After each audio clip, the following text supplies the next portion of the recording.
दोस्तों, जब आप Sachin Tendulkar, Michael Jordan, Tiger Woods, Einstein, Edison, Darwin, Leonardo da Vinci या पिकासो को देखते हैं तो आपके दिमाग में क्या आता है? क्या आपके दिमाग में आता है कि ये लोग बॉर्न जीनियस हैं, या ये लोग गॉड गिफ्टेड हैं, या ये लोग इसी काम के लिए बने हैं, या ये बहुत ज़्यादा टैलेंटेड हैं, ये मेरे बस की बात नहीं है, या हर काम इनके लिए बहुत आसान है?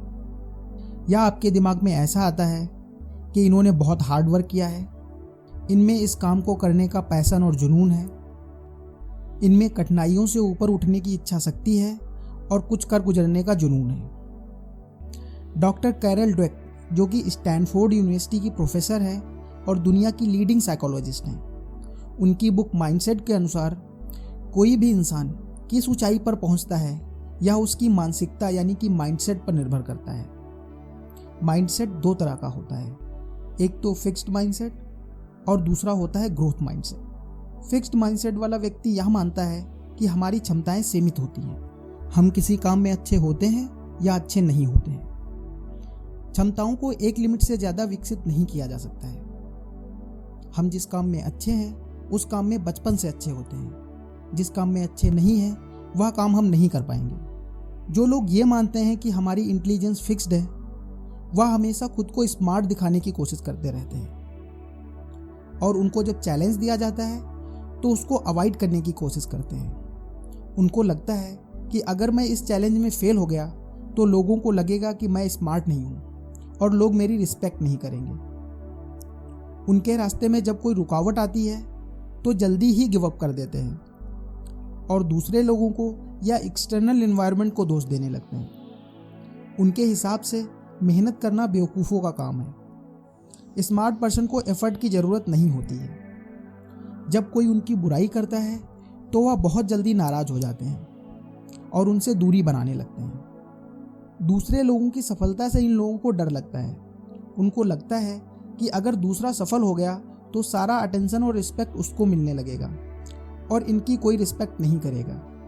इन सब चीज़ों की वजह से फिक्स्ड माइंडसेट वाले लोग ज़िंदगी में जो कुछ अचीव कर सकते हैं उससे काफ़ी कम अचीव कर पाते हैं। वहीं दूसरी तरफ ग्रोथ माइंडसेट वाले लोग मानते हैं कि क्षमताएं कठिन परिश्रम करके डेवलप की जा सकती हैं, वह फिक्स्ड नहीं होती हैं। इसलिए जब चैलेंज उनके सामने आता है तो उसको आगे बढ़कर स्वीकार करते हैं और कठिनाइयों से दूर नहीं भागते हैं, बल्कि उनका मुकाबला करते हैं और जीत हासिल करते हैं। ग्रोथ माइंडेड लोग मेहनत को ही सफलता की कुंजी मानते हैं और मेहनत करने से कतराते नहीं हैं। जब उनकी कोई बुराई करता है तो उनसे दूर भागने की बजाय वह उनकी बातों को सुनते हैं और खुद को इम्प्रूव करने की कोशिश करते हैं। ग्रोथ माइंडेड पर्सन देखता है कि दूसरों की सफलता से क्या सीखा जा सकता है और दूसरों की सफलता से इंस्पायर होता है। इन सब की वजह से वह जिंदगी में काफ़ी आगे जाते हैं और बुलंदियों को छूते हैं।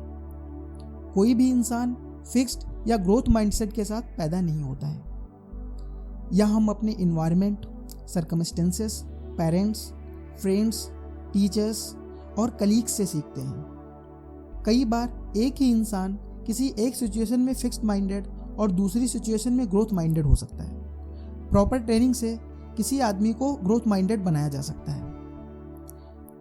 कोई भी माता पिता अपने बच्चों का बुरा नहीं चाहता है। हर पेरेंट अपने बच्चे को दुनिया का सबसे सफल व्यक्ति बनाना चाहता है और वह इसके लिए कुछ भी करने को तैयार रहता है। लेकिन बच्चों से बात करते समय या उन्हें मोटिवेट करते समय हमें एक्स्ट्रा प्रिकॉशियस रहने की ज़रूरत होती है, क्योंकि कई बार हम जो मैसेज देना चाहते हैं बच्चे उससे अलग समझते हैं। जैसे किसी पेरेंट्स ने कहा, तुमने कितना जल्दी सीख लिया, तुम बहुत स्मार्ट हो। बच्चा समझता है कि अगर मैं जल्दी नहीं सीख पाया तो शायद मैं स्मार्ट नहीं हूँ। पेरेंट कहता है, या ड्राइंग देखो, तुम तो पिकासो की तरह ड्रॉ करते हो। बच्चा समझता है मुझे कोई कठिन ड्राइंग नहीं बनानी चाहिए, वरना मैं पिकासो की तरह नहीं ड्रॉ कर पाऊंगा। पेरेंट कहता है, तुम कितने ब्रिलियंट हो, तुम तो बिना पढ़े ही ए ग्रेड ले आए। बच्चा समझता है कि अगर मैं पढ़ूंगा तो उन्हें लगेगा कि मैं ब्रिलियंट नहीं हूँ। जब हम अपने बच्चों पर ब्रिलियंट, स्मार्ट, टैलेंटेड के लेबल लगाते हैं तो बच्चे फिक्स्ड माइंडसेट वाले हो जाते हैं और हम उनका भविष्य बनाने के बजाय उनका भविष्य बिगाड़ रहे होते हैं। इसका यह मतलब कतई नहीं है कि हमें अपने बच्चों की प्रशंसा नहीं करनी चाहिए, लेकिन हमें प्रशंसा या मोटिवेट करते समय रिजल्ट से ज़्यादा प्रोसेस पर फोकस करना चाहिए। जैसे आप कह सकते हैं, तुमने काफ़ी अच्छे से सीखा, आगे भी इसे जारी रखो। या तुमने बहुत सुंदर पेंटिंग बनाई है, मुझे बताओ कौन से कलर यूज किए। या तुम्हारा ग्रेड शो करता है कि तुमने काफ़ी मेहनत की है, keep it up. Elizabeth gymnastics में काफ़ी अच्छी थी। उसको और उसके पेरेंट्स को लगता था कि वह कंपटीशन में ज़रूर जीतेगी। उसने कंपटीशन में अच्छा किया, लेकिन वह नंबर 1 स्पॉट नहीं ला पाई। अगर आप उसके पेरेंट होते तो उससे क्या कहते? कि वह बेस्ट थी, कि मेडल उसका ही था, जज की गलती से दूसरे को मिल गया? या उसको बोलते कि जिम्नास्टिक्स उतना इम्पोर्टेंट नहीं है, या उसमें क्षमता है और वह नेक्स्ट टाइम ज़रूर जीतेगी, या वह जीतना डिजर्व नहीं करती थी? आप वीडियो को पॉज करो और सोचो कि क्या बोलना सही रहेगा। अगर आप ये बोलते हैं तो यह एक इनसिंसियर रिमार्क है, क्योंकि वह क्लियरली बेस्ट नहीं थी। अगर आप यह बोलते हैं तो यह अपनी फेल्योर के लिए दूसरों को ब्लेम करने की तरह है, जो कि सही नहीं है। अगर आप यह बोलते हैं तो यह एक झूठा दिलासा देने जैसा है। अगर वह इस बार नहीं जीत पाई तो अगली बार जीतने की कोई गारंटी नहीं है, और केवल टैलेंट सफलता को सुनिश्चित नहीं करता है। यह सुनने में जरूर हार्श लगता है, लेकिन यही सही मैसेज है जो आप अपने बच्चे को दे सकते हैं। इसको ऐसे कहा जा सकता है, यह काफ़ी निराशाजनक है कि इतनी मेहनत करने के बाद भी तुम कंपटीशन नहीं जीत पाई, लेकिन और लोग तुमसे ज़्यादा समय से मेहनत कर रहे थे। अगर तुम यह कंपटीशन जीतना चाहती हो तो तुम्हें और मेहनत करनी पड़ेगी। एलिजाबेथ ने और मेहनत की और अगली बार वह फर्स्ट पोजीशन पे आई।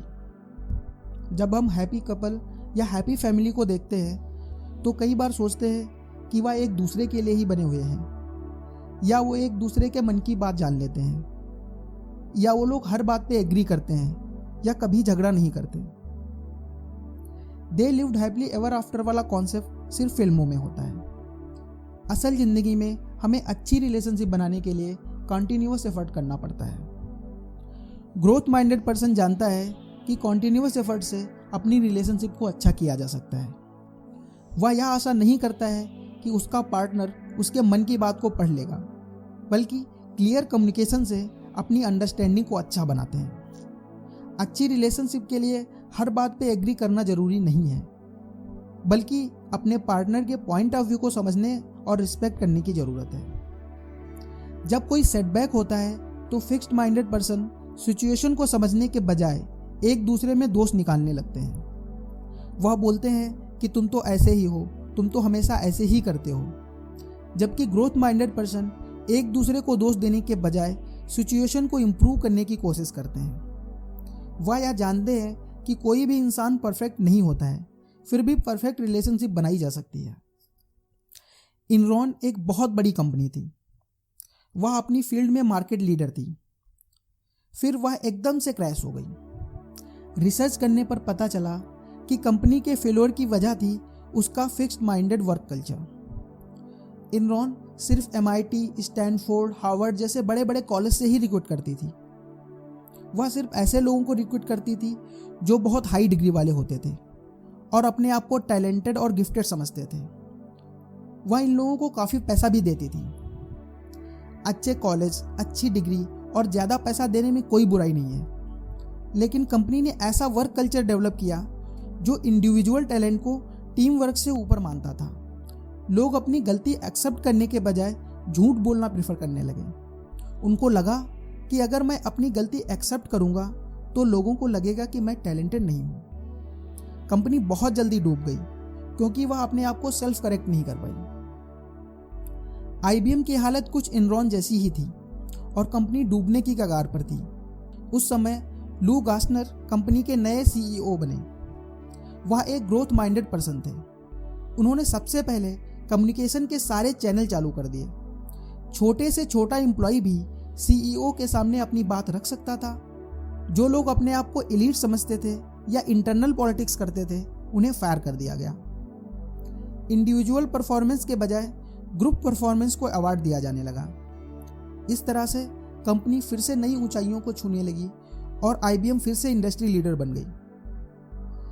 जिम कॉलिंस ने अपनी रिसर्च में पाया है कि ग्रेट कंपनीज के CEO या लीडर्स कोई एक्स्ट्रा ऑर्डिनरी, करिश्माई, जीनियस या मोस्ट टैलेंटेड नहीं होते हैं, बल्कि वह मॉडेस्ट, हमेशा सीखने को तैयार, फेल्योर से भी हार ना मानने वाले और विश्वास के साथ आगे बढ़ने वाले होते हैं। वह दूसरों के काम का क्रेडिट खुद नहीं लेते हैं या खुद को पावरफुल दिखाने के लिए दूसरों को नीचा नहीं दिखाते हैं। नेचुरल एबिलिटी का कॉन्सेप्ट स्पोर्ट्स से ही आता है। मोहम्मद अली एक नेचुरल बॉक्सर नहीं थे। उनकी फिजिक भी उतनी एथलेटिक नहीं थी, उनके मूव्स भी करेक्ट नहीं थे। वही उनके अपोनेंट सनी लिस्टन एक नेचुरल बॉक्सर थे। जब उनका मैच हुआ तो ऐसा लग रहा था कि यह एक तरफा मैच होगा, इसलिए स्टेडियम भी आधा खाली था। लेकिन अली ने लिस्टन को हराकर इतिहास रच दिया। वह ऐसा कैसे कर पाए? वह यह कर पाए अपने हार्ड वर्क, डिटर्मिनेशन और मेंटल पावर के दम पर। अली मानते थे कि जीत स्ट्रेंथ से नहीं, दिमाग से आती है। वह गेम को बहुत अच्छी तरह से समझते थे। वह अपोनेंट की बहुत क्लोज स्टडी किया करते थे और उसकी वीकनेसेस को उसके खिलाफ यूज किया करते थे। माइकल जॉर्डन भी अली की तरह नेचुरल एथलीट नहीं थे। उन्हें हाई स्कूल की टीम में सिलेक्शन नहीं मिला। पहली 2 NBA टीम में भी उनका सिलेक्शन नहीं हुआ, लेकिन उन्होंने हार नहीं मानी। वह सुबह 6 बजे उठते थे और प्रैक्टिस के लिए जाते थे। टीम के हारने के बावजूद भी वह घंटों एक शॉट की प्रैक्टिस किया करते थे। सक्सेसफुल होने के बावजूद भी उन्होंने अपनी प्रैक्टिस कभी कम नहीं की और यही उनकी सफलता का कारण था। तो ये थी बुक समरी माइंडसेट की। सोचो, अगर सारे लोग ग्रोथ माइंडेड हो जाएं तो दुनिया कितनी खूबसूरत हो सकती है। अगर आपको ये बुक समरी पसंद आई हो तो इसे लाइक करें, अपने दोस्तों में शेयर करें और चैनल को सब्सक्राइब करना ना भूलें। धन्यवाद आपका।